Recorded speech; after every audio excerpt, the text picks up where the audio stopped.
जो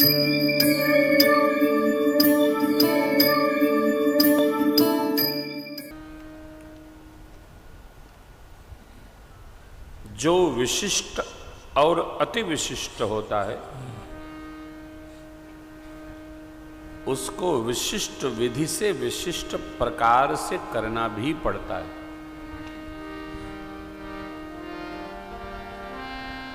सामान्य व्यक्ति के लिए तो श्री रामचरितमानस जी एक सामान्य ग्रंथ है। विद्वानों के लिए ग्रंथ खोलने की एक जड़ी है। सबने जिसने जैसा देखा वैसा कहा। कल आपने श्रवण किया, याज्ञवल्क्य जी महाराज कहते हैं श्री राम कथा अमृतमय चंद्र किरण के समान है। राम कथा शशि किरण संत चकोर करे जेहि पाना किरण। श्री राम कथा महिषासुर मर्दिनी काली मैया जैसी है। किसका मर्दन करती है?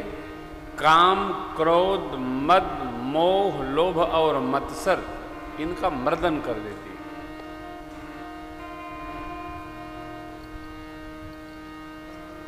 एक दिन हमारे बच्चे पूछ रहे थे कि पापा ये विकार कथा सुनने से कैसे समाप्त होते हैं?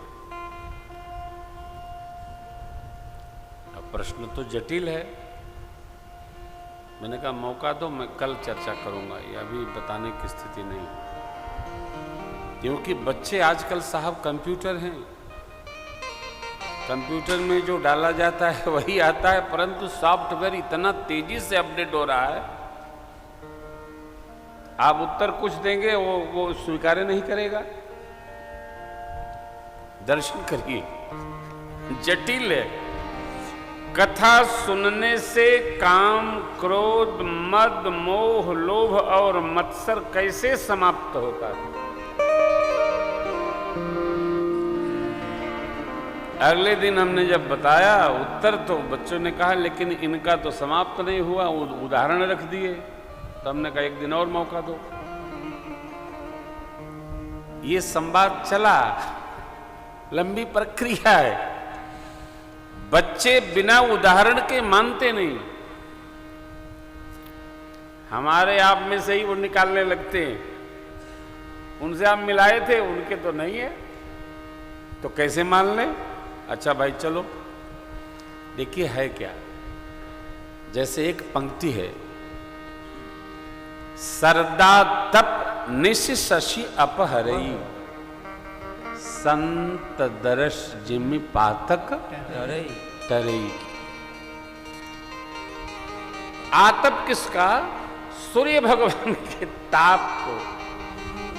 शरद ऋतु का चंद्र धरती को शीतल कर देता है, ताप उड़ा ले जाता है, उसकी शीतलता से उष्णता कम हो जाती है। कैसे? जैसे संत भगवान के दर्शन करने से जीव के अंदर बैठा पाप ताप नष्ट हो जाता, भस्म हो जाता।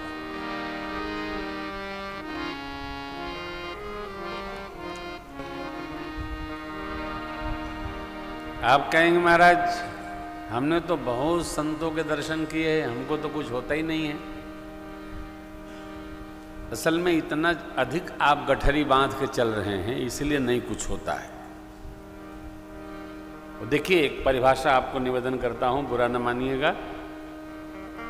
ये जो कथावाचक होता है ना, वो संत नहीं होता है। कथावाचक भगवान की कथा का वाचन करता है, उसको कहते हैं कथावाचक।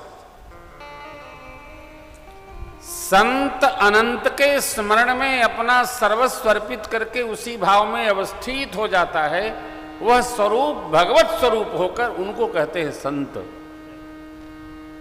दर्शन कर लो, आपके अब तक के सारे पाप नष्ट हो जाएंगे। धाम आओ, सुधाम वृंदावन जाओ, चित्रकूट के वन प्रदेश में जाइए, संतों के दर्शन हो। अब समस्या ये है, हम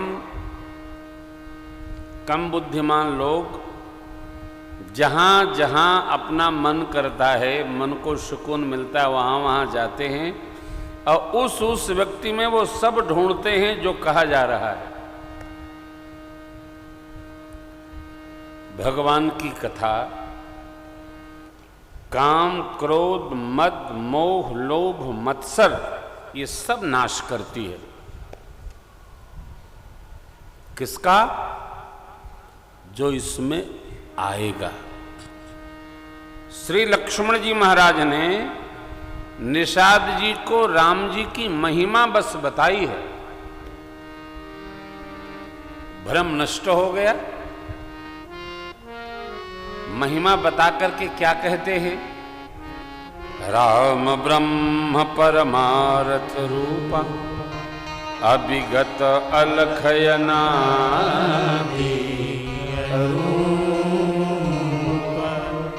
सखा परम परमार्थ मन क्रम बचन राम पद ने। राम जी परमार्थ स्वरूप हैं और जो राम जी परमार्थ स्वरूप में उनके चरणों में प्रेम करना, ये परम परमार्थ है।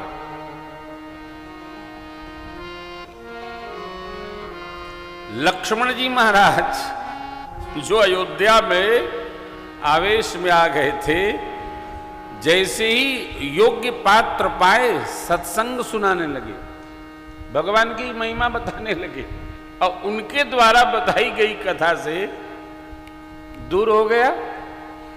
लेकिन वही लक्ष्मण जी महाराज जब सुपर्णखा से बताए प्रभु समर्थ कौशलपुर राजा, जो कछु करहि उन्हीं सब छाजा, सुपर्णखा का भ्रम दूर नहीं हुआ, उसकी श्रद्धा राम जी में नहीं हुई। क्यों? जीव के जन्म जन्म के संस्कार जो हैं, जिसको जन्माद्य संस्कार कहते हैं, उसकी इतनी गठरी बधी है, लदी है सिर पर, वो भगवान की कथा कितनी बार सुनने के बाद भी वो गठरी कम होती नहीं है, बल्कि बढ़ती चली जाती है।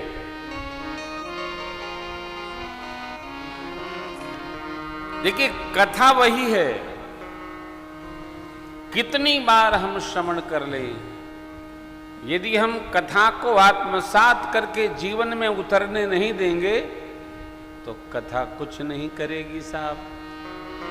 इसको सुनना पड़ेगा। सुननी समुझहि जन मुदित मन मध्यहि अति अनुराग, तब लहि चारि फल अक्षत तनु साधु समाज प्रयाग। साफ रहा जाए, स्वस्थ रहा जाए, निर्मल रहा जाए,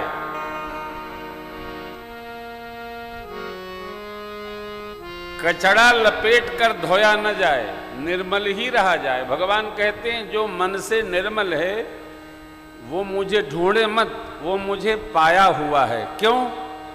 मैं अति निर्मल भाव में हूं, मैं निर्मल ही हूं। तो निर्मल को पाने के लिए निर्मल रहना पड़ेगा।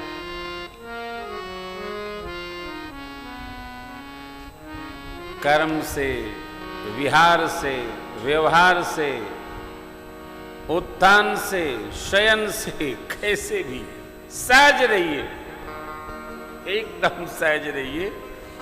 भगवान का स्वरूप सहज है, भगवान का भाव सहज है, भगवान का स्वभाव सहज है।